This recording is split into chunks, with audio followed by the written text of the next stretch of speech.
noite, você que está nos ouvindo e você que está nos assistindo, seja muito bem-vindo, querido. Chegamos a mais um encontro do nosso Dialogando com a Lição. Estamos partindo aqui para preparar, digamos assim, uma reta final, né? Estamos chegando ao fim de um trimestre quase e eu quero convidar você hoje a continuarmos nesse nosso primeiro bloco, que é o Curiosidade Profética. Eu sou Aquiles Portela e a partir de agora você está iniciando juntamente comigo aqui no Dialogando com a Lição, no nosso primeiro bloco, onde nós estamos fazendo inicialmente uma recapitulação. E agora eu quero projetar aqui a nossa imagem número 1, que é para a gente fazer a nossa recapitulação e a gente partir então para o tema de hoje propriamente dito. E nós vimos nos encontros anteriores que entre a sexta e a sétima trombeta existe um hiato, uma pausa, aonde o anjo começa agora a conversar com João, o escritor de Apocalipse, que representa a mim e a você, representa a igreja do tempo do fim, o povo do tempo do fim. Então, quando o anjo conversa com João e entrega o livrinho amargo, esse livrinho representa uma profecia de Daniel, no caso, capítulo 8, versículo 14, que vai se cumprir, que era o livrinho amargo. E aí você tem na sequência as verdades do santuário, que inicia no capítulo 11 de Apocalipse, propriamente dito, que é então o acontecimento número 2. E aí eu quero projetar na próxima tela, que está aqui o tabernáculo, né? E aí eu quero falar com você aqui, ainda em modo de recapitulação, sobre as verdades então do santuário que foi erigido ali no deserto, que foi a orientação de Deus para Moisés. Lembrando que o santuário foi mostrado a Moisés um modelo. Moisés conheceu um modelo. Então isso é bem interessante. Vamos projetar aqui a tela número 2 aqui, por gentileza. Bom, o tabernáculo então, na verdade, é o santuário. É exatamente o santuário que foi levantado no deserto. Esse aqui nós estamos utilizando por motivo mais didático, porque foi exatamente essa é a melhor, digamos assim, a melhor visão que nós poderíamos vislumbrar hoje sobre como foi exatamente o tabernáculo no deserto, que ficava ali com o povo durante os 40 anos ali, enquanto o povo caminhou, né, peregrinou ali no deserto. Então você tem o seguinte, você tem os muros que delimitam ali o átrio, né? O átrio não estava do lado de fora, estava do lado de dentro, que é o que a gente chama aqui agora de primeiro compartimento, não da tenda, mas do santuário. O primeiro compartimento é o átrio, então, que é o chamado pátio em algumas situações, em alguns textos bíblicos. E quando você passa pela porta, que era 3 em 1, então o número 3, Deus já está didaticamente, pedagogicamente aplicando aqui, né, para nós e para o povo aí durante esses 40 anos, né? Deus trabalha muitas vezes o número 3. E nesse caso o 3 em 1 é a porta. Quando você entra, você dá de cara com o altar de sacrifícios, que representa que eu não posso ir a Deus sem um sacrifício, principalmente se sou um pecador e, nesse caso, arrependido. E eu também não posso deixar de ir a Deus, porque como pecador eu preciso de Deus. Então note, a verdade do santuário nos mostra que o pecador precisa de Deus, e não somente ele precisa de Deus, mas ele precisa ir buscar a Deus. E você tem uma curiosidade aqui que na vida de Moisés e de outros profetas, quando Moisés, por exemplo, decidiu se aproximar da sarça ardente, foi somente depois que ele deu o primeiro passo que Deus começou a falar com ele. Então fica aí uma dica para mim e para você nessa noite. E aí agora você tem a pia, né, que tem ali a água, que representa agora que o pecador que foi salvo, que sacrificou, que derramou o sangue, que crer que por causa desse derramamento de sangue ele tem, pela graça, acesso à salvação. Então ele agora precisa viver em novidade de vida, ele precisa de se purificar na água da vida, que é Jesus. E aí, quando você passa para o próximo compartimento, que agora está dentro da tenda, chamado muitas vezes de a tenda da congregação, você passa pela segunda porta e agora você tem o lugar santo, que tem o candelabro, né, que é o menorá, que também tem uma curiosidade bem interessante aqui, que ele era abastecido por um óleo que quando tinha fogo, né, quando esse óleo estava em chamas, ele não ele não emitia fumaça, tá? Porque nesse caso a fumaça seria símbolo do pecado. Então era um óleo especial, dedicado a Deus. Então você nota que o tempo todo tudo era conforme Deus pediu e Deus orientou, e tudo isso fazia parte da adoração. Agora, você tem também os pães, a mesa dos pães, né? E você tinha o altar de incenso. Recapitulando, desde o altar de sacrifícios, você tem Jesus, o sacrifício, o Cordeiro de Deus que tira o pecado do mundo. A pia, Jesus, a água da vida. Ele é a porta, né, nos três casos. E você tem que o menorá, né, o candelabro, Jesus, a luz do mundo. Você tem a mesa dos pães da proposição, Jesus, o pão que desceu do céu. Você tem o altar de incenso, Jesus agora o sumo sacerdote, que oferece com orações o incenso ao nosso Deus. Bom, não somente isso, agora você tem também o véu, que era a terceira porta. E aí você tem aqui, nesse momento, quando passa pela terceira porta, o altar de incenso, uma vez por ano, no dia do perdão, no dia do Yom Kippur, vai para dentro do terceiro compartimento, que era o lugar santíssimo, ou Santo dos Santos, que tem a Arca da Aliança com 3 objetos dentro. Primeiramente, as tábuas da lei. Os 10 mandamentos escritos pelo dedo de Deus em pedra, as tábuas de pedra.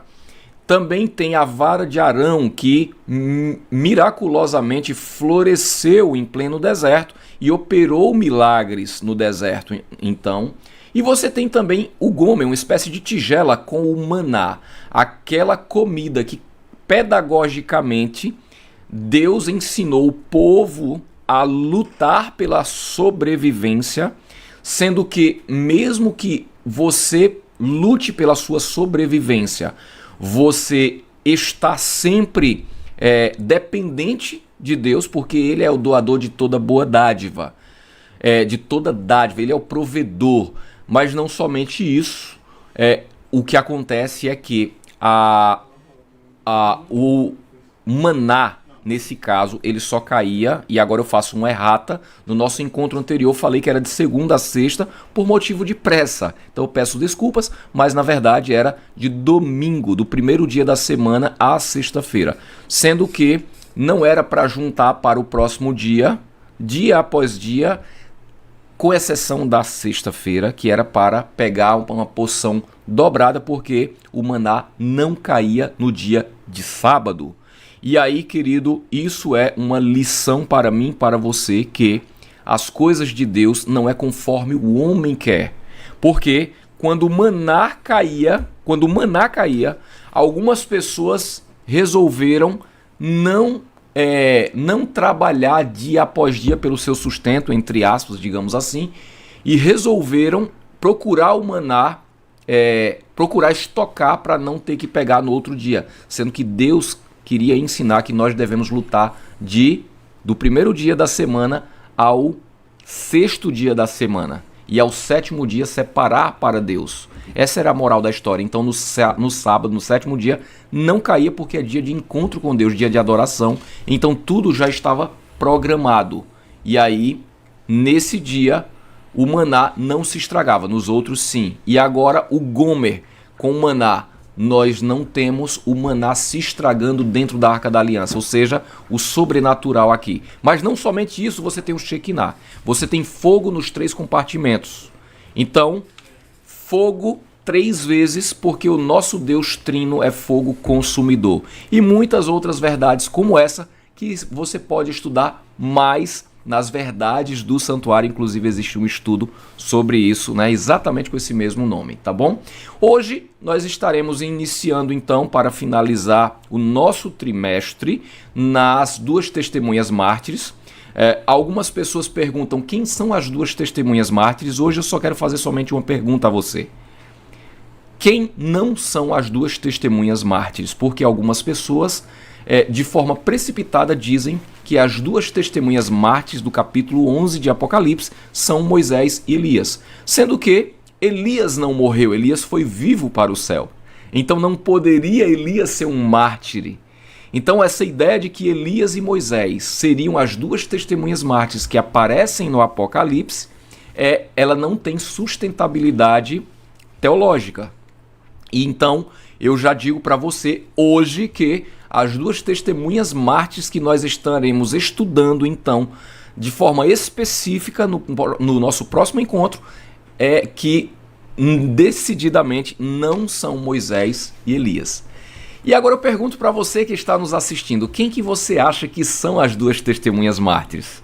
Você pode colocar aqui na área de comentários, já para ficar aí, talvez aí sendo trabalhado. Quem sabe se a gente ainda não responde isso ainda nesse encontro de hoje, né? Então, nós vamos fazer agora aquele nosso break, aquela nossa pequena pausa, e a gente volta na sequência com o nosso estudo de hoje. Continua aqui conosco no nosso Dialogando com a Lição.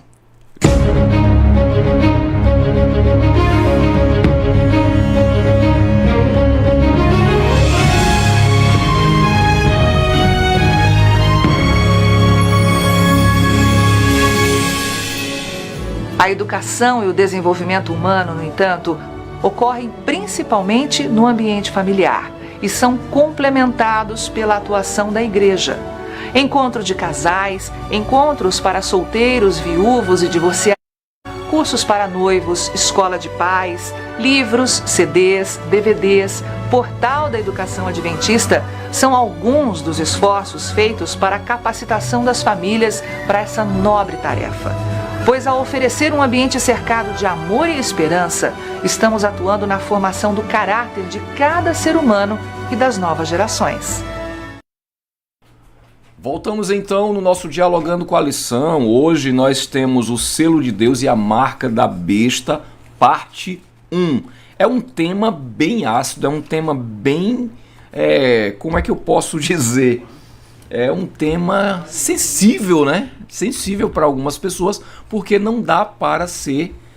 não dá para trabalhar aqui o politicamente correto. Nós teremos que falar, querido, com muita sabedoria, pedido de Deus, muita sabedoria para conduzirmos esse encontro de hoje. Quero apresentar você agora e quero dar as boas-vindas ao Robson Branco, né, o nosso querido mano, nosso querido Olá. Irmão que está conosco, né? Mais uma vez estamos aqui para a honra e glória do nosso Deus. Prazer novamente. Amém, meu irmão. Muito obrigado por ter aceitado o convite, né? Então eu gostaria de iniciarmos então com o nosso convidado orando ao nosso Deus. Vamos lá? Vamos lá. Vamos orar. Oremos. Santo e eterno Deus, como já foi mencionado aqui, realmente nós precisamos de sabedoria, muita sabedoria. Porque é um tema importante e interessante, mas que nós precisamos assimilar. Somos falhos, somos pecadores, mas o Senhor tem o desejo de nos ajudar a compreender, porque são temas importantes para nós. Por isso, humildemente, te pedimos e suplicamos que o Senhor derrame sobre nós o teu Espírito e sobre os ouvintes, para que eles também possam, Senhor, compreender este tema tão interessante. Em nome de Jesus, amém. Amém, Senhor.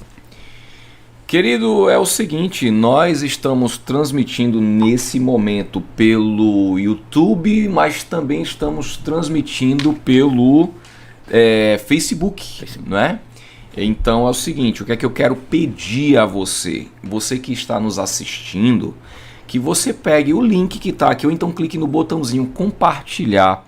Você ajuda muito na divulgação do nosso trabalho se você enviar para os seus grupos de WhatsApp, para a família, para os amigos. Inclusive você também vai estar fazendo um trabalho evangelístico, levando esse material adiante, né? Esse conteúdo que está sendo criado aqui. Então essa é a primeira consideração. A segunda é que você já pode deixar aí o seu salve, seu boa noite, né? E sua pergunta, inclusive, relacionada aí com o tema de hoje, né? Ou, se caso aparecer também alguma dúvida, seja bem-vindo, sinta-se à vontade em colocar aí a sua pergunta, né? Bom, nós temos aí, o nosso início, meu querido irmão Robson, e você comentava aqui, fazia um comentário inicial, né, que nós estaríamos trabalhando, nós entramos em um consenso que nós estaríamos trabalhando aqui 3 pontos da nossa reunião de hoje, né, da nossa lição de hoje. Sim. Esses 3 pontos que eu quero deixar você já ciente desde já, que são a fé de Jesus e a provação, né, a marca da besta, né, nós vamos trabalhar a marca da besta, e nós iremos trabalhar os remidos e o anticristo, correto? Sim. Ok, eu queria fazer somente uma recapitulação, que no encontro anterior, nos encontros anteriores, nós já falamos sobre o selo de Deus, né, nós falamos que para a Bíblia, do Gênesis ao Apocalipse, e em especial o Apocalipse, nos chama a atenção que o Apocalipse nos coloca que o selo de Deus decididamente é o sábado. Inclusive que o eunuco, ele não se sinta excluído por não ter filhos, porque o sinal da bênção de Deus sobre uma pessoa, no livro de Isaías, ali capítulo 56, né? Uhum. O sinal da bênção de Deus não está necessariamente no visível, mas no invisível.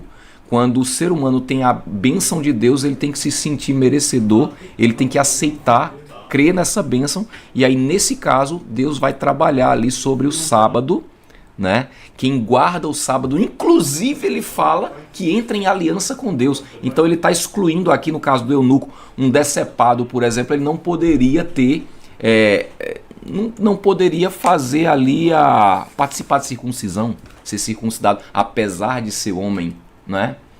Então Deus vai colocar que o sinal, né, a aliança de Deus está em guardar o sábado de Deus como um memorial da criação e como um selo entre um sinal de ser abençoado, que Deus é o nosso Deus, né? O Deus de Abraão, Isaac e Jacó é o nosso Deus, né? Então nós temos essa parte. Nós vimos também que o sol, né? O sol, ele vem depois na criação, ele só foi criado no 4º dia. Ele foi criado existiu uma luz que foi criada no 1º dia. Essa luz não foi o sol. Foi a luz de Jesus aqui, né? Sim, eu vou permitir que você continue, né? Porque existem muitas ideias sobre isso aí, mas tá dentro do contexto que a Bíblia nos ensina, né? É que o que acontece é que assim, eu comentei no encontro passado, né? Uhum. Foi com o irmão Euler. Certo. E nós comentávamos que quando disse Deus, haja luz, no hebraico tá valiomet Elohim, né? E disse Deus, rehir or, valiir or, que seja a luz, e foi a luz. Uhum. Então, você tem que... mais uma pessoa da divindade apareceu aqui, só que agora iluminando a terra com a sua luz. Daí agora ele dizer que no Novo Testamento eu sou a luz do mundo, né? Então tudo se encaixa, tudo vai fazer sentido, né? Certo. Então, partindo dessa premissa, nós temos que ele é a primícia em tudo para o planeta Terra, né? Para os habitantes da Terra, né? Agora, não somente isso, Satanás, por outro lado, vai querer trabalhar agora, fazer o homem deixar de adorar a luz do mundo, a luz, como sendo a luz maior, e vai colocar agora a criação, né, o sol, por exemplo, como sendo a luz maior, como em algumas religiões, que não vem ao caso agora, mas que a gente pode colocar no balde das falsas adorações, né? Então, essa seria a nossa recapitulação para a gente poder fazer o link com a lição de hoje.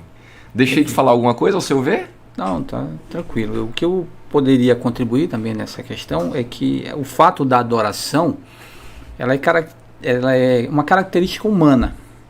né? Deus nos criou o ser humano para que nós pudéssemos adorá-lo.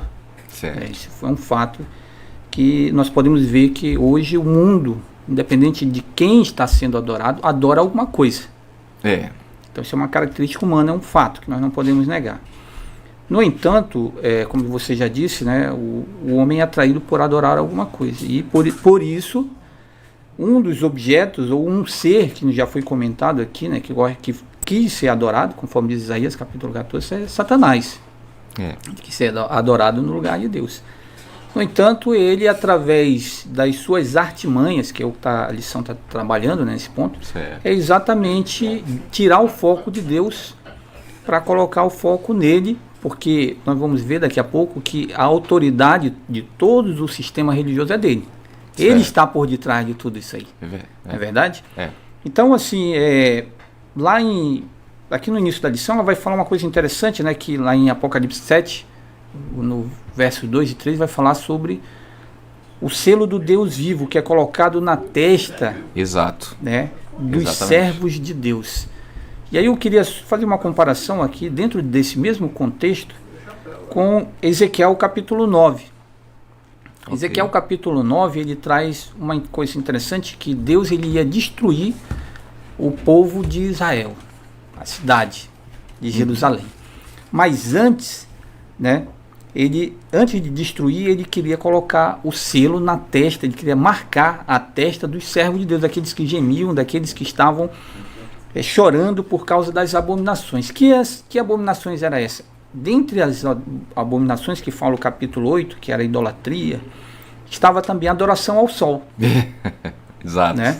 Então, por essas abominações, cujo o contexto também da lição traz que Babilônia, né, se tornou morada de demônio, né, das abominações da terra, nós tivemos aí esse link. Por causa dessas abominações, Deus iria destruir o povo de Deus naquela época, mas aqueles que tivessem marcados na sua testa seriam deixados livres, não seriam destruídos. Interessante que o selo de Deus, ele não aparece deixando marca na mão, né, como é o selo da besta. O selo da besta marca na fronte, né, na testa ou na mão, né?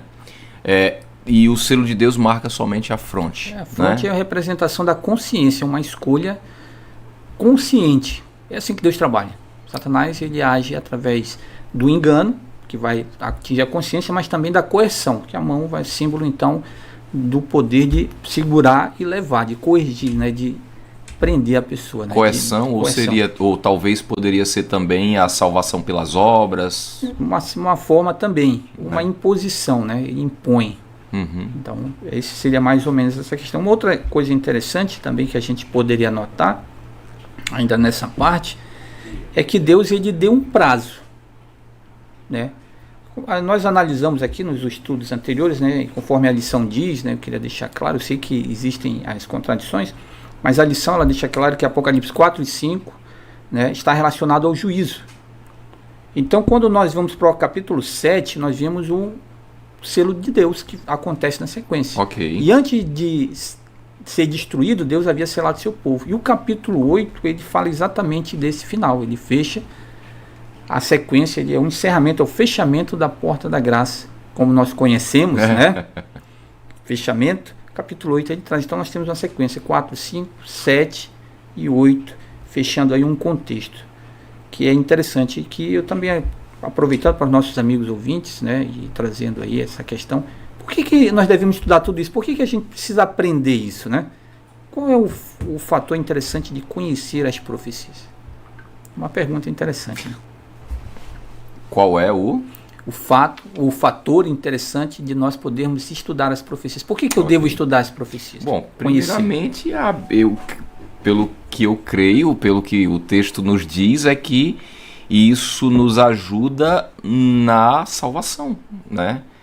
Quando não há profecia, o povo se corrompe, né? Então a corrupção, nesse caso, tem como raiz a falta de profecia, né? Que aí vai tirar o foco do povo de Deus, né? Da bendita esperança, né? Então, estudar profecias Conhecer mais a respeito de Deus é ter o seu Criador como objeto de estudo. Exatamente. Tem uma parte na Bíblia nos que diz ajuda assim, a ter né, comunhão. que Deus não fará nada se antes primeiro revelar aos seus servos os profetas. Então é para nós estarmos o quê? De vigia, né? Vigiai. A gente tem que estar...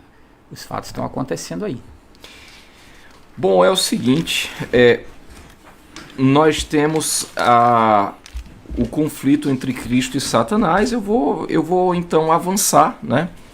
Nós temos aqui a fé de Jesus e a aprovação. Então, nós temos aqui, eu queria falar... Bom, na realidade eu vou fazer o seguinte, eu vou deixar... O senhor tem alguma... Quer puxar essa parte ou sim. A gente... Então vamos lá. Apocalipse capítulo 14, verso 12, ela vai trazer a característica, né, do povo, daquele povo que vai estar adorando a Deus nos últimos dias, grupo que vai ser selado. Ok. E essa característica, né, é aqueles que guardam os mandamentos de Deus e têm a fé de Jesus. O interessante é que o texto ele fala a fé de Jesus. E a lição ela traz uma coisa interessante, que Jesus desenvolveu fé. E como é que Jesus desenvolveu fé? Qual foi a história de Jesus? Ninguém foi tão provado, foi tão, vamos dizer assim, massacrado, humilhado como o próprio Jesus, né? Certo. Satanás, ele não deixou barato, né, para aceitar que Deus viesse a esse mundo sem prová-lo até a última, vamos dizer assim, até o último ponto que ele poderia suportar. E a maior prova, né, foi quando Jesus está ali na cruz e ele clama, né? Eli, Eli, lama sabachthani, Deus meu, por que me desamparaste? Ele havia tido durante toda a sua vida uma íntima ligação com Deus, e naquele momento ele sentiu a ausência de Deus por causa dos pecados que ele havia tomado sobre si. Então ele sentiu uma angústia terrível, mais dura do que aquele próprio sacrifício. E o que isso tem a ver com a fé de Jesus? Não foi a prova, não foi a angústia que o separou de Deus, porque ele havia, durante toda a sua vida, se acostumado a confiar em Deus. Ele sabia que Deus estava ali. Comentando sobre isso, né, a escritora americana Ellen White, ela fala que enquanto Jesus não conseguia ver e contemplar a face do Pai, uma nuvem envolve, ali a Bíblia diz, uma nuvem envolve a cruz. E aquela nuvem era o Pai que estava ali. Muitas vezes, se nós não formos provados, se nós não tivermos essa experiência, nós não vamos conseguir ver Deus nos momentos difíceis. E essa é a fé de Jesus que vai nos ajudar a enfrentar a grande prova, que nós vamos ver daqui a pouco, uma prova terrível. Então nesse momento de paz em que nós estamos aqui, que teoricamente nós dizemos que estamos em paz, mas é um dia de luta todos os dias, né? Nós estamos sendo preparados para uma grande prova. A fé de Jesus, né? Nós costumamos dizer que nós estamos na zona de conforto, né? Que não está nem tão confortável assim, mas não era para estar, né? Porque como tem uma máxima, né, no mundo cristão, né, que se nós realmente estivéssemos cumprindo o nosso papel, as fogueiras seriam acendidas novamente. Por que não há fogueiras? Porque estamos aí com... talvez aí não estamos incomodando ninguém, né? Ainda não. Ainda não incomoda, né? Infelizmente ainda não, mas deverá, né? Bom, então nós temos aqui a segunda-feira ou domingo? Domingo, né? Nós abrangemos aí 2 temas aí, domingo e segunda já com esse tema aí. Então eu vou pular. Deixa eu ver se tem alguma coisa... tá. Ainda tem uma coisa aqui que eu queria falar no... Eu queria ser um pouquinho sistemático aqui, né, no domingo. Então é o seguinte, nós temos que... em Apocalipse 14, 7, Deus chama todos para adorá-lo, né? Essa é a mensagem do primeiro anjo. Então nós temos o primeiro anjo, né, onde Deus adverte as pessoas também sobre Babilônia. Aliás, adorar a Deus é a primeira mensagem, é o primeiro anjo. Agora, Deus adverte também as pessoas sobre Babilônia, que é o segundo anjo, né? Ou seja, a segunda mensagem. O terceiro anjo, ele adverte contra a adoração à besta, né? Então, é o seguinte, Aí nós já falamos sobre colocar o selo agora, aparece aqui na testa ou na mão, é diferente do selo de Deus, né? Então, aqui é ou na testa ou na mão. Esse é o selo da besta, né? Envolve ou a consciência, ou o trabalho, ou a correção, ou a salvação pelas obras, né? Ou quem sabe aí tudo, né? Agora fala uma coisa interessante que fala beberá do vinho do furor de Deus. Então nós estamos falando aqui da adoração, mas nós também me aparece aqui uma palavra aqui que me lembra paladar, me lembra alimentação. Será que a gente está muito longe, né, do conceito adoração versus alimentação aqui? Né? O que é que você acha, que você que está nos assistindo agora, né? Vou deixar essa pergunta no ar, né? Vou deixar esse gostinho de quero mais, né? Agora o seguinte, eu tenho aqui que a adoração ao Criador, né, do capítulo 14:7, ela está em oposição direta à adoração à besta, certo? E aí eu lembro de um amigo meu que faleceu já, mas ele falava para mim, ele nem era da igreja, né? Na época, ele simplesmente ele falou para mim uma coisa interessante que eu nunca esqueci. Ele falou assim: se você, o segredo para você se salvar é você se apegar com Deus e desagradar Satanás. Ou então, o segredo para você se perder é você se apegar às coisas que o diabo gosta e deixar as coisas que agradam a Deus. Então você agrada um ou agrada outro. Tem, né? Sentido, sim. Tá certo. Pois é. E Gálatas, né, e Abacuque, né, o justo viverá pela fé, né? A fé de Jesus, né? A fé de Jesus, que é exatamente... Precisamos desenvolver essa fé pela fé. Não é necessariamente o fideísmo, né? Mesmo que não seja o fideísmo, mesmo que não seja ver para crer, mas a gente precisa ver para crer o suficiente até chegar ao ponto de crer para ver. Como nós mencionamos ainda há pouco, né? Essa fé, na verdade, ela é desenvolvida pelas provações. A experiência de Cristo que vai se tornar nossa na medida que nós confiamos nele. Porque no momento mais difícil da nossa vida, que ainda está por vir, a gente tem alguns, né? Mas que ainda está por vir, nós precisamos ter a mesma fé que Jesus teve quando ele estava na cruz e não percebeu mais a presença do Pai, né? Se nós não tivermos essa confiança, nós não vamos suportar. Ok. Agora eu me lembrei de um trecho de Zacarias, né? Zacarias capítulo 13, que fala, capítulo 13, para quem quiser depois conferir, eu não vou ler agora, mas versículo 8 e versículo 9, que fala que o povo de Deus vai ser passado, vai passar pelo fogo e vai ser purificado como se purifica a prata e vai ser provado como se prova o ouro, né? E esse povo de Deus, ele vai se apegar mais por conta disso à palavra de Deus, né?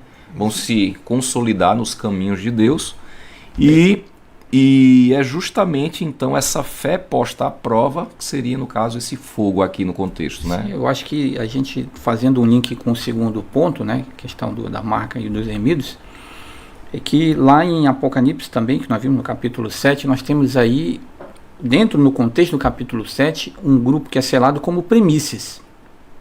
Ok, as primícias da terra, como... Se nós percebermos que o capítulo 14 fala do verso 12 que é o remanescente. Uhum. Esse remanescente, né, já dá uma ideia de poucos. Okay. Primícias também dá uma ideia de primeiros, de poucos. Uhum. Então, quando nós analisamos aí o contexto que já foi estudado, como por exemplo, Babilônia está sentada sobre muitas águas, que representa povo e nações e língua. Aqui no capítulo 13, verso 1 e 2, e também nos versos 3 e 4, e Apocalipse 14, 4, diz que Deus vai redimir da terra. Vamos imaginar aqui a cena lá de Ezequiel, daquele grupo que estava vivendo um contexto de abominações, e aí Deus marca um grupo que não estava satisfeito com aquilo. No mesmo, tomaram uma decisão, exatamente. Né? De na servir época agora, na época que nós estamos vivendo, existe também um grupo que não vai tomar. Deus vai marcar, serão chamados como se fossem primícias para Deus. Apocalipse 14, verso 4 diz que eles são primícias, que são tirados de lá. Esse grupo que foram lavados e alvejados, conforme diz Daniel capítulo 7, verso 9, aliás, 7, 2 e 3, aliás, Daniel não, desculpa, Apocalipse, okay. Ele vai falar ali que eles saíram, né, de Babilônia, eles foram redimidos, eles foram tirados, arrancados dali. Uhum. Então é um grupo que vai estar sendo preparado para terminar a obra, as 3 mensagens angélicas. No capítulo 8, capítulo 18 de Apocalipse, verso 4, há um chamado para os que estão em Babilônia, não é verdade? Sim. Sai dela, povo. Quem que vai fazer esse chamado? Quem que vai fazer esse chamado? O apelo, né? O apelo alguém de Deus vai fazer esse chamado. Tem um grupo, um grande grupo, segundo a escritora Ellen White, ela diz que há um grande grupo em Babilônia. Okay. Mas eles precisam ser chamados por alguém. Então, apesar de que eles estão em Babilônia. Interessante o seguinte, deixa eu fazer um paralelo aqui que vale a gente lembrar, né? Profeticamente e teologicamente, o povo de Deus sempre sofreu quando o Estado se juntou com a religião, né? Exatamente. Sempre foi ruim para o povo de Deus. Então, sempre, e pela teocracia, né, humana, nunca deu coisa boa para o povo de Deus. Agora, tem uma coisa interessante que acontece, no contexto ali do profeta Elias, ele foi perseguido por uma mulher, não é? Aí você chega no segundo Elias, João Batista, que foi morto porque foi perseguido por uma mulher. Ambas prostitutas, ambas se prostituíram com outros deuses, vamos colocar assim, ou seja, adoraram, estavam com falsa adoração, né? E agora você vai ver o povo de Deus, esse remanescente, também no mesmo contexto, sendo perseguido por uma mulher. Porque quando João olha a prostituta, né, ele não vê uma prostituta. Quando ele olha, ele vê uma mulher montada sobre uma besta. Né? Ainda interessante no que você falou, porque quando Elias achava que era só ele, né, e Deus disse, não, ainda existe 7.000 aqui em Israel que não dobraram seu joelho a Baal. Então, Deus tem um grupo, tem um remanescente. Essas primícias, esse grupo, é o que vai levar a mensagem final. Porque quem que vai dizer a verdade para quem estão em Babilônia se não tem um grupo que tem uma verdade? Entendeu? Um ponto interessante que nós comentamos aqui, hoje a verdade, ela está em algum lugar. Né? Mas quando nós analisamos a mensagem que exalta, por exemplo, o selo de Deus, que nós já mencionamos, você falou no início, a mensagem ela está hoje sobre os adventistas. Os adventistas hoje, eles têm a verdade, eles não são donos da verdade. A verdade é de todos. A verdade está na Bíblia. A verdade é de Deus, né? Jesus é a verdade. Para todos. Né? No entanto, eles hoje, foi dado a verdade a eles como foi dado aos judeus no passado. E eles então têm esse trabalho de anunciar essa verdade, né? E esse trabalho nós conhecemos como 3 mensagens angélicas. E essas mensagens precisam atingir todo mundo. Só para finalizar essa ideia, não significa que são os adventistas os únicos que serão salvos. Eles têm uma grande responsabilidade de estender a salvação a todos. Eles não são o exclusivo da salvação. Salvação é para todos. Amém por isso, né? Agora temos aí uma missão, né? O povo adventista tem uma missão e vale salientar que a igreja adventista ela nasceu de uma profecia, né? Nesse caso, quando a gente estuda justamente o livrinho amargo, né? As 2.300 tardes e manhãs, foi uma igreja que surgiu de um movimento. A igreja adventista não é somente uma igreja, ela é um movimento. Né? Nesse caso, o movimento do advento, ela surge de aguardar a volta de Jesus, de uma decepção que foi o livrinho amargo no estômago, doce na pregação que era na boca, mas amargo no estômago. E é uma igreja que nasce, então, dirigida por Deus. E detalhe, eu já vi algumas pessoas falando que não, mas como que a igreja adventista poderia ser a igreja verdadeira do tempo do fim, né, o remanescente do tempo do fim, se ela não entendeu o direito de profecia em algum momento e ela interpretou errado, né? E veio aquela decepção. Aí nós teríamos também a situação dos discípulos. Ok. Os discípulos não entenderam errado em algum momento também? Um outro ponto também que a gente poderia fazer essa comparação é comparando o outro lado. Quem é a besta do Apocalipse 13? Qual é a sua marca? Então, tem uma informação que diz assim, né? Só existe pobre porque tem rico. Então, só existe verdade porque há o erro. Então, eu preciso identificar o erro. Eu consigo identificar. Então, na história, nós vamos perceber, já falei aqui na última vez que eu estive, né, que a besta é um poder político, no caso, no passado, era um poder absoluto, né, dos reis. E que se dogmático, uniu, né? Que se uniu à igreja. Quando você lê Apocalipse 13, você que está em casa, você vai ler Apocalipse 13, nós vemos ali uma besta, né, que tinha 7 cabeças e 10 chifres. Né? E as 7 cabeças têm nome de blasfêmios. Quando nós vamos estudar, comparar com Daniel capítulo 7, ela diz que no verso 1 do Apocalipse 13, diz que essa besta sai do mar.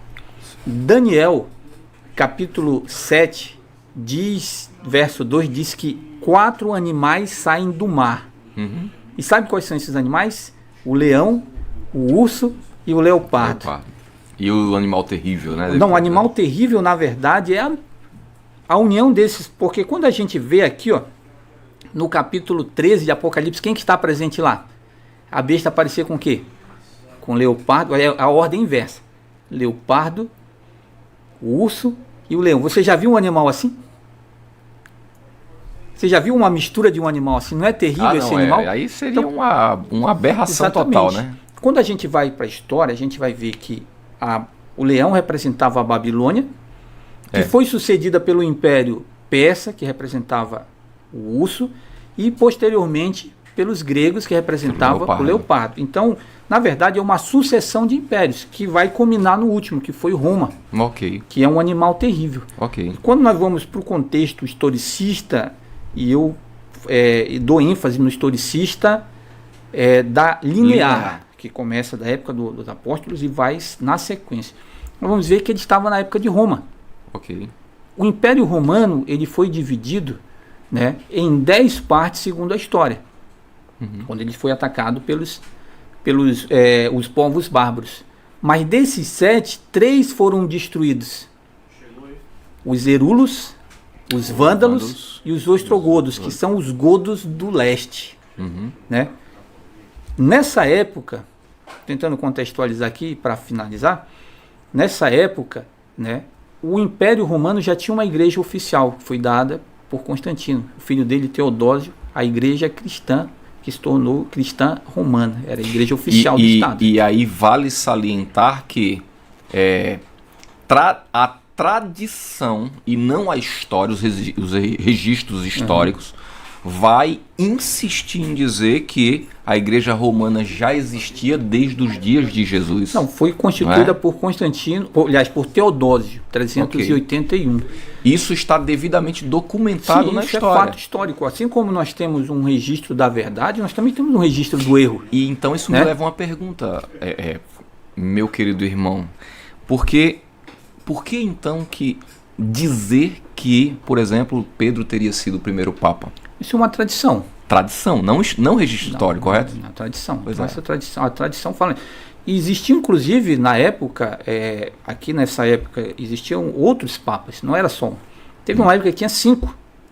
Né? O de Alexandria, né? O de Roma. E aí exatamente o ponto que eu queria chegar. O imperador Justiniano, lá do Império Romano do Leste, ele decretou, fez um edito, né? Uma lei que ele dava ênfase ao bispo de Roma. Existiam 5 bispos, existiam 5 papas. Ele disse, olha, quem vai receber a autoridade máxima é o bispo de Roma. Só que ele não podia receber essa autoridade porque existia os odoacros, aliás, os ostrogodos. Odoacro foi o rei, o primeiro ostrogodo. General foi o primeiro que tomou Roma. Então, os ostrogodos estavam ali. E sabe qual era o problema dos ostrogodos?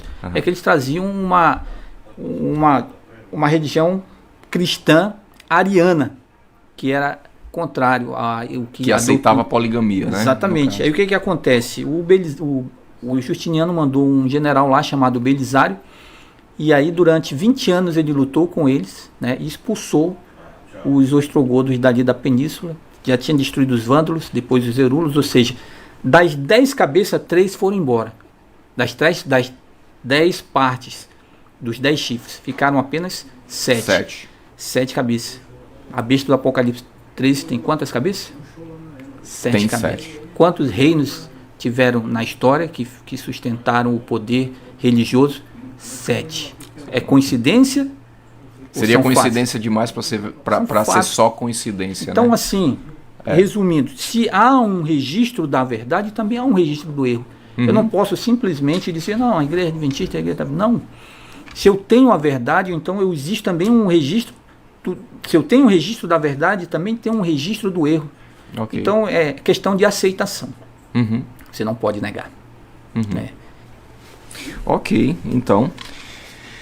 nós temos então aqueles que seguem o Cordeiro, né? Nós passamos aqui pela cadeia da impiedade, né? Que a marca da besta, ela é sobre intolerância religiosa, ela é o boicote econômico, né?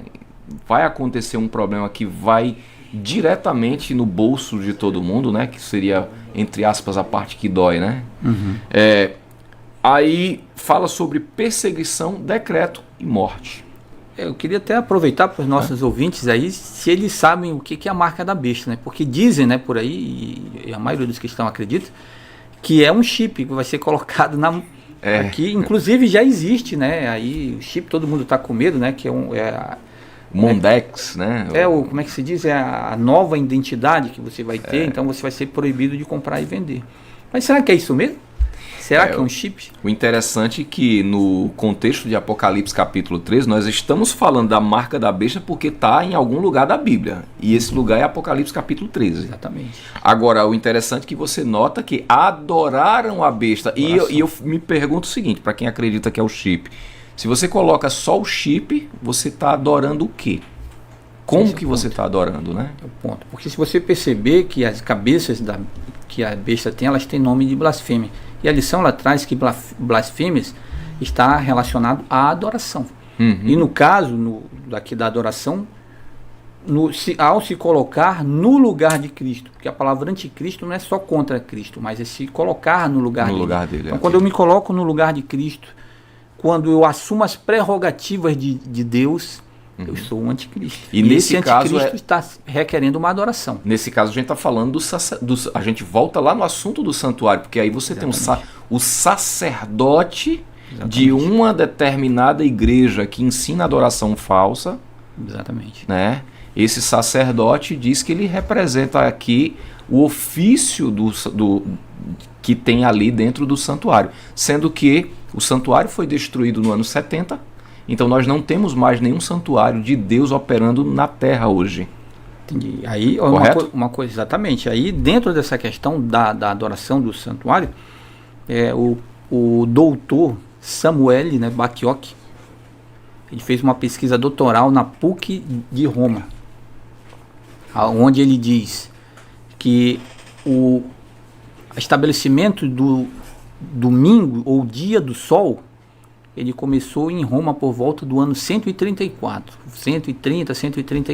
Os registros, as fontes históricas começam em Roma. Na verdade... Em tempos de solos invictus exatamente. Ainda, né? Só que aí tem antes do decreto dominical de Constantino. Só que tem um detalhe interessante. Sabe com quem que trouxe a adoração do sol? Os cristãos. É terrível isso, né? E hoje, quem é que adora o sol?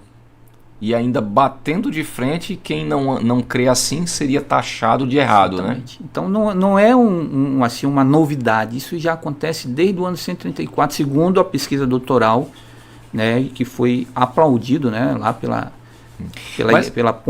PUC, né, romana lá A traição, né? A traição veio de dentro de casa, né? Daquele que comia junto com Jesus. Então a traição do povo de Deus vem do povo de Deus. Exatamente. Né? Exatamente.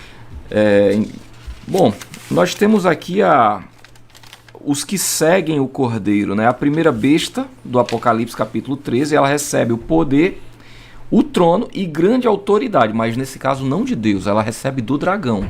Sim, o dragão, na verdade, ele tem duas aplicações, né? Satanás, a aplicação primária, né? Profeticamente a gente sabe que as profecias elas têm uma aplicação primária e uma secundária.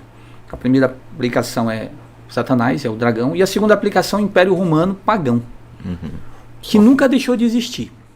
Certo. Por que nunca deixou de existir? Quando a gente vai analisar, eu já falei outra vez aqui, que em 800 a.C., né, Carlos Magno, né, que é chamado de o imperador, né, o grande imperador Carlos Magno do Império Sacro, ele foi decretado como Carlos Augusto de Roma. Ou seja, o Império Sacro Romano ainda existia 400 anos depois, e ele foi instituído por um poder político e religioso. Ok. Então, quer dizer, Roma continuou, vem assim sendo representado pelo dragão, e continuou o dragão dando autoridade. No capítulo 13 de Apocalipse, nós vemos que essa besta, né, ela vai instituir a marca dela de autoridade. Tem a imagem da besta, que é colocada depois, que não é tema aqui para a gente discutir, mas ela vai colocar a sua autoridade como era no passado.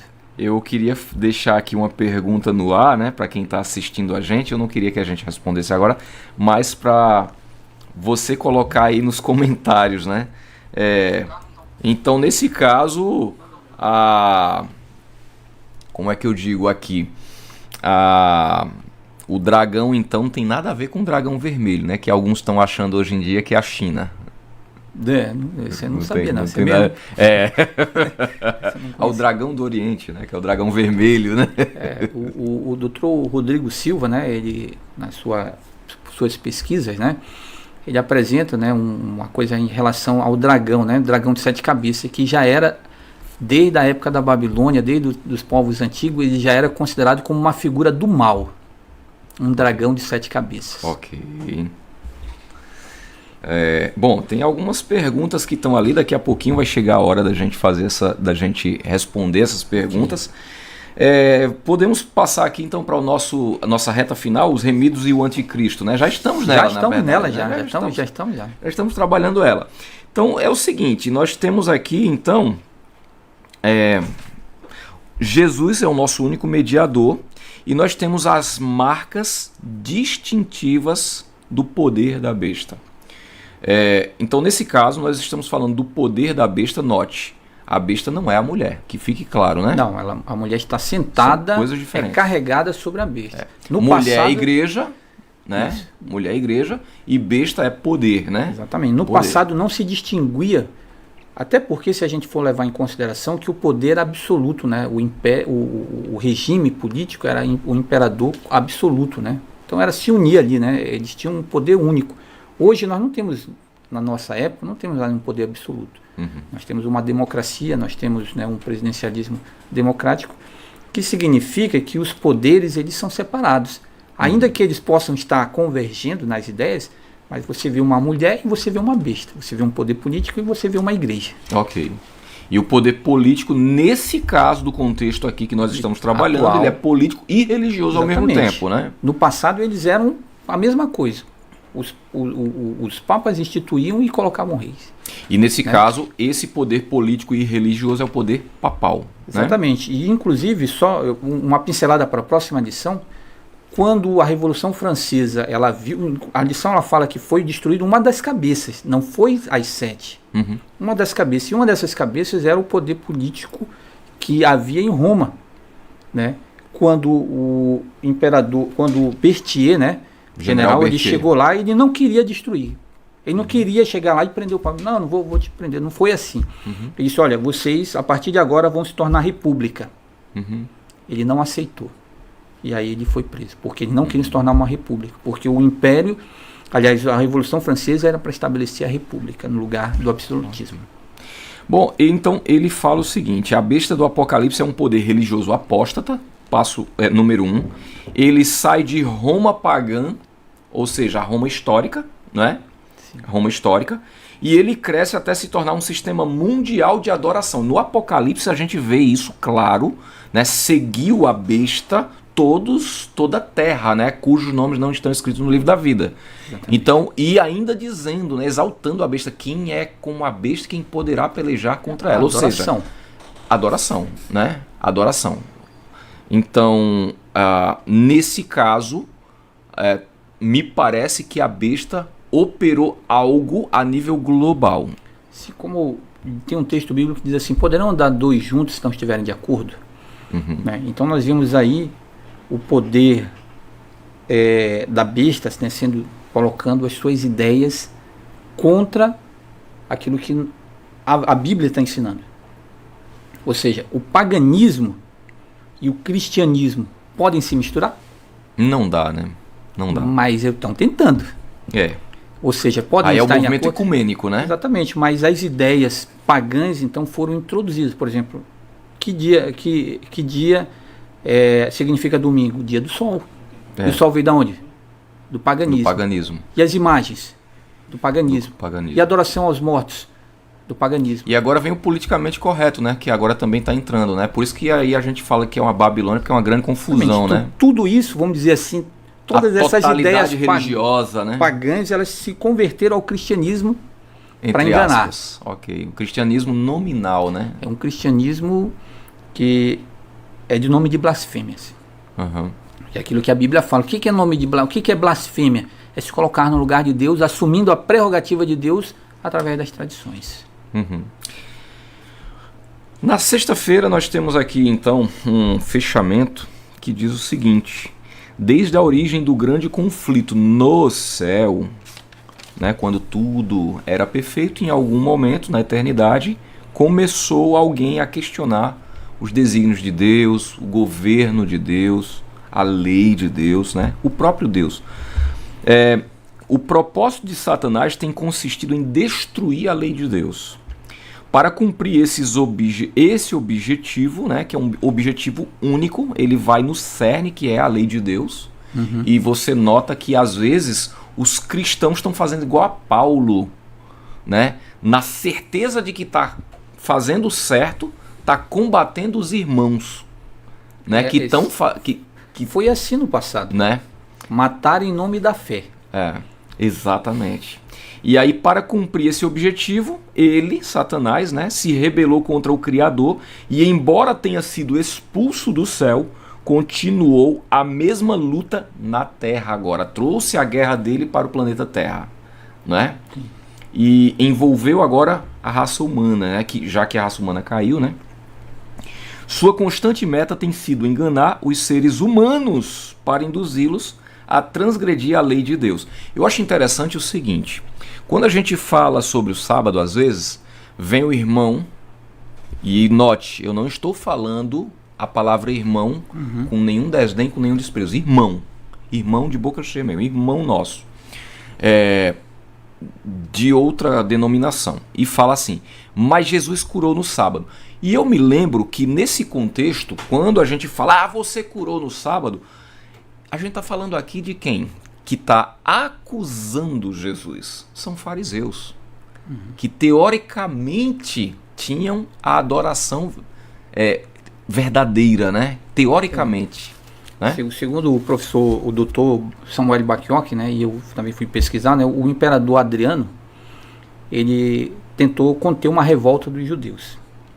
Aí, quando os cristãos perceberam que ser judeu, ou seja, judaizante ou guardar o sábado era algo perigoso, eles começaram então a mudar a ideia. Aí se criou as ideias: olha, não, o domingo, primeiro dia da semana, é um dia que Jesus morreu. O primeiro dia da semana é um dia, né, que é assim, desse jeito. Ou seja, essas ideias, elas foram uma forma de se proteger com medo da perseguição do imperador, no caso o imperador Adriano. Então hoje é a mesma forma, se criou essas ideias que são vendidas hoje, elas são na verdade já feitas há muitos anos atrás e que são incorporadas muitas vezes sem saber por que se está dizendo. Mas quando você vai pesquisar, você vai ver que está cometendo um grande erro. Ok. E aí eu tenho que antes importa obedecer a Deus do que aos homens, né? Exatamente. E essas são as características, os que guardam os mandamentos de Deus E a fé. e estão se preparando hoje para enfrentar as grandes provas na fé de Jesus, aquele grande sacrifício que Jesus passou por nós. Vamos ter que enfrentar. Nem todo mundo vai estar apto para enfrentar isso. Mas aqueles que estão se preparando hoje, que estão lutando, que estão buscando, tendo comunhão com Deus, esses eles vão incorporar a fé de Jesus na sua experiência. Amém. Meu querido irmão Robson, você tem as suas considerações finais? Na verdade, as considerações finais que a gente poderia deixar aqui é que nós estamos aprendendo, na verdade nós já conhecemos, mas nós estamos nos aprofundando um pouco mais nos temas que são importantes para nós nessa época. Aquela pergunta que eu coloquei aqui, por que a gente deveria estudar as profecias? Na verdade, ela é importante para cada um de nós entender isso aí, porque nós estamos vivendo esse contexto. Embora a gente ache que essas coisas não vão acontecer, elas vão acontecer. Estando nós preparados ou não, elas vão acontecer. Então Jesus está dando essa oportunidade para que eu e você e os nossos amigos ouvintes eles possam aprender. Muitos não gostam nem do Apocalipse, não gostam do livro de Daniel. Profecia parece ser alguma coisa complexa, mas eu tenho certeza que todo aquele que buscar com sinceridade, Deus vai revelar, porque é importante. Exatamente. Né? E é importante para a nossa esperança e salvação. Somente aqueles que conseguirem perceber isso vão conseguir prevalecer ou permanecer até o final. E aí, Apocalipse capítulo 1, versículo 3 diz o seguinte: bem-aventurados aqueles que leem e aqueles que ouvem as palavras da profecia e guardam as coisas nela escritas, pois o tempo está próximo. Ou seja, bem-aventurado é exatamente uma promessa de bênção que existe dentro do contexto de estudar o livro do Apocalipse, né? Exatamente. Então, ou seja, a gente às vezes quer ser abençoado, mas a gente não sabe bem como. Então tá aqui a dica, né? Estuda o Apocalipse para ser abençoado por Deus, né? E para poder ter esperança, perseverar na fé de Jesus. Tem alguma pergunta que o pessoal deixou aqui?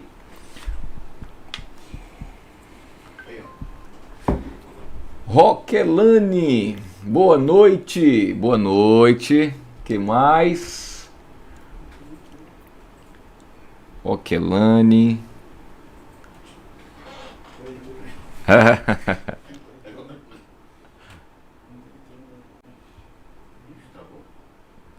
Bom, eu tô aqui com ele aberto. É o seguinte, tem aqui, ó, tem a Michele Yatsuzuka, né? Boa noite, Roquelane, Teila, Maranata, irmãos, glória a Deus, né? O Senhor logo vem, né? Paulo Agner, olha só, Paulo Agner, meu irmão, tá aqui, boa noite com as bênçãos celestiais em nossas vidas e de nossos familiares. Amém. Um abraço, meu querido irmão, para você e sua família. Alba Freitas, boa noite, né? Nelson Sintra, Deus seja louvado. Nelson é meu amigo. Aí, meu amigo. Então, glória a Deus, meus irmãos. Que Deus nos abençoe grandemente. Eu acho que é o seguinte, eu acho que a gente vai ficando por aqui. E aí, nós temos a parte 1, né? A lição dessa semana ela vai discutir basicamente o selo de Deus e a marca da besta, né? Nós dividimos aqui a fé de Jesus e a provação, né? A provação, que é a fé colocada em prova, ela é o fogo, né? Então, esse fogo, né? Passar pelo fogo, na verdade, é aceitar que a prova que Deus coloca, ela coloca para que sejamos aprovados ao final, né? A marca da besta, então, e depois os remidos e o anticristo, então, seriam aí a visão geral, então, da aplicação dessa lição. Então, você, querido irmão, que ama aí a lição e você que também gosta de aplicar a lição, fica aí a dica, então, de como será essa semana, que o Senhor nos abençoe, né? Vamos orar então, para encerrar? Vamos orar. Quem que ora então? Vou orar dessa vez. Muito bem. Vamos juntos. Oremos. Senhor nosso Deus, mais uma vez, muito obrigado pelo privilégio de estudarmos a Tua Palavra, de recapitularmos, não, mas de nós aplicarmos aquilo que iremos projetar ainda para os nossos amigos. Projetamos aqui. Nós vamos ainda nessa semana aprender, nos aprofundar mais nesse tema. Então nós trouxemos aqui as ideias que estamos passando para os nossos ouvintes, para os nossos amigos, para que eles também tenham o interesse e o desejo de te conhecer mais, de conhecer esses temas importantes. São temas que vão fazer a diferença na vida de cada um. Nós seremos provados individualmente, não vai ser uma igreja, vai ser cada um pessoalmente. E, portanto, como igreja, nós devemos permanecer firmes para sermos levados para ti. Uma igreja que é bem maior do que nós podemos imaginar, porque é um número muito grande daqueles que vão perseverar até o fim. Lá em Daniel, melhor, em Apocalipse, nós vimos que há uma grande multidão que nós não podemos contar.